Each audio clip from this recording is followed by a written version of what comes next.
So the big question, what the heck is HR anyway? HR has its roots back in the original time and motion studies, when there were a lot of factories, when there were a lot of people in those factories. One of the biggest requirements of the factory owners was to get the most out of each individual. And ergonomics played a huge role in that. So how long did it take to process these widgets? How long did it take to get the widgets through the conveyor belt within the organisation and out the other side? And everything was aimed around efficiency.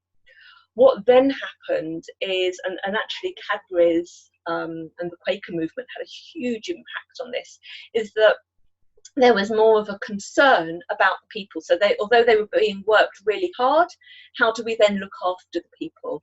And that evolved into personnel.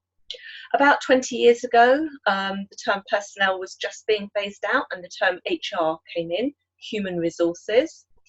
And there have, over the last few years, been discussions about human capital management, but most people, both in business and in the profession, have kind of pushed that terminology aside. It's about looking after the people in your organisation rather than turning them into human capital.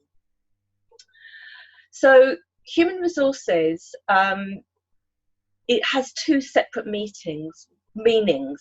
One is the people who are in the business. They are the human resources, as opposed to the financial resources or the supplies that you need in order to produce your product.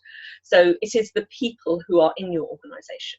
But it's also the name given to the department. So in the much larger organisations, you will have a human resources department, and they will be responsible for looking after people in the business. They'll be responsible for making sure that you're doing everything properly, and that's what we're going to look at today.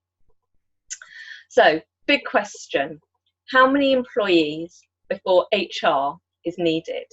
Now, quite a lot of people think about the number 5 and say, well, I've got less than 5, so it's not an issue. And actually what they're doing there is confusing health and safety within with HR. The answer is in fact 1.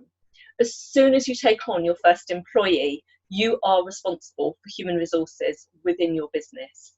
You still need to comply. All of the obligations that apply to managing staff apply to you from the time that you take on one employee, regardless of whether you've got 100, 1,000 or 10,000 employees. The law doesn't change. So although some of the systems and processes can seem quite arduous, yes, they are, because actually they're designed for much larger organisations. And as SMEs, as people, you know, as business owners with less than 250 staff, that puts a huge burden on us, on our clients who are in the same situation as us. And you need to find an effective way to manage that doesn't overly burden the organisation. There are lots of different ways to look at HR. And we're going to explore these as the 3 main ones. The first one is a hierarchy.